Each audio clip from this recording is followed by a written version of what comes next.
Praise the lord. ఈరోజు దేవుని వాగ్దానము, దేవుడు అహంకారులను ఎదిరించి దీనులకు కృప అనుగ్రహించును. యాకోబు రాసిన పత్రిక 4వ అధ్యాయము 6వ వచనము. సహోదరి సహోదరులారా, ఈ వాక్యంలో ఉన్న ప్రధాన సందేశం ఏంటంటే, అహంకారులు, దేవునికి విరోధులు తమ సామర్థ్యం, జ్ఞానం, శక్తిపై ఆధారపడతారు. అయితే దీనులు వినయంగా, నమ్మకంగా ఉండి దేవుని కృపను పొందుతారు. ఉదాహరణకు, బబులోను రాజైన నెబుకద్నెజరు తన రాజ్యాన్ని చూసి ఇది నా బలము చేత నేను సాధించిన రాజ్యము అనుకున్నాడు. దేవుడు అతని అహంకారాన్ని బట్టి అతడిని 7 సంవత్సరాల పాటు మానవ జ్ఞానం లేనివాడిగా అడవిలో జీవించేలా చేశాడు. చివరకు అతడు దేవుని మహిమను అంగీకరించి వినయంగా మారి బుద్ధి తెచ్చుకొని తన రాజ్యము తిరిగి దక్కించుకున్నాడు. ఇక్కడ దేవుడు అహంకారిని ఎదిరించాడు, కానీ అతడు వినయముతో దీనునిగా మారినప్పుడు కృపను చూపించాడు. ప్రియులారా, అహంకారము మనల్ని దేవుని కృప నుండి దూరం చేస్తుంది. దీనత్వం మనల్ని దేవునికి దగ్గర చేస్తుంది.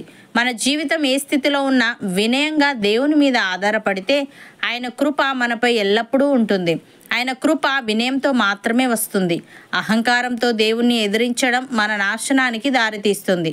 భక్తుడు ఈ విధంగా అంటున్నాడు: భక్తిహీనుల ఇంటి మీదికి యెహోవా శాపము వచ్చును, నీతిమంతుల నివాస స్థలమును ఆయన ఆశీర్వదించును, అపహాసకులను ఆయన అపహసించును, దీనుని ఎడల ఆయన దయచూపును అని.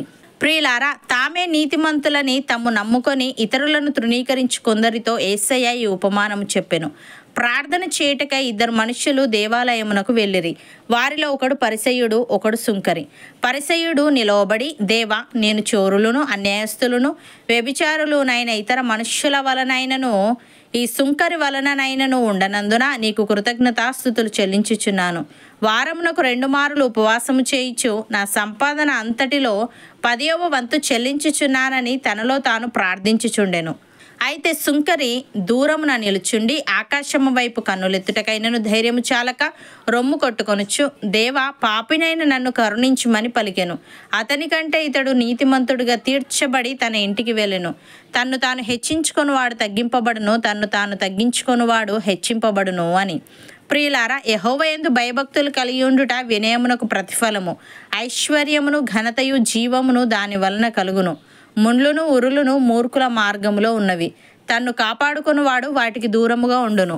అపోస్తలుడైన పేతురు ఈ విధంగా అంటున్నాడు: చిన్నలారా, మీరు పెద్దలకు లోబడి ఉండుడి. మీరందరూ ఎదుటివాని ఎడల దీన మనస్సు అని వస్త్రము ధరించుకొని మిమ్మను అలంకరించుకొనుడి. దేవుడు అహంకారులను ఎదిరించి దీనులకు కృప అనుగ్రహించును. దేవుడు తగిన సమయమందు మిమ్మును హెచ్చించినట్లు ఆయన బలిష్టమైన చేతి క్రింద దీన మనస్కులై ఉండుడి అని.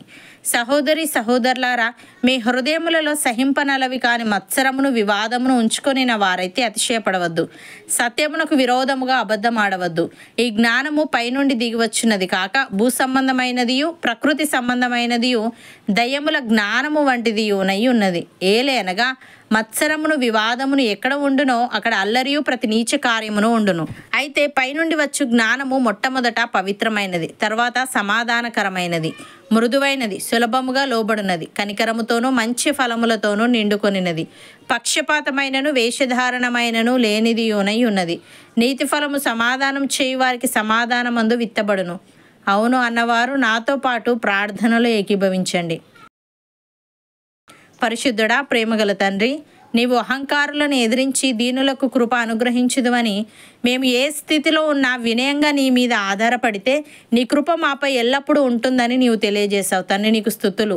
దేవా, మేము నీ యందు భయభక్తులు కలిగి మేమందరము మా ఎదుటివాని ఎడల దీన మనస్సు అని వస్త్రము ధరించుకొని మమ్మను అలంకరించుకునే వారంగా ఉండుటకు సహాయము దయచేయమని, మా హృదయములలో సహింపనలవి కాని మత్సరమును, వివాదమును ఉంచుకొనిన వారమైతే అతిశయపడక, సత్యమునకు విరోధముగా అబద్ధం ఆడక, పైనుండి వచ్చే జ్ఞానాన్ని పొందుకునే వారంగా ఉండుటకు కృపచూపమని, నీవు తగిన సమయమందు మమ్మను హెచ్చించినట్లు నీ బలిష్టమైన చేతి క్రింద దీన మనస్కులై ఉండే భాగ్యం మాలో ప్రతి ఒక్కరికి నీవే అనుగ్రహించమని యేసుక్రీస్తు నామమున ప్రార్థిస్తున్నాము తండ్రి. ఆమెన్.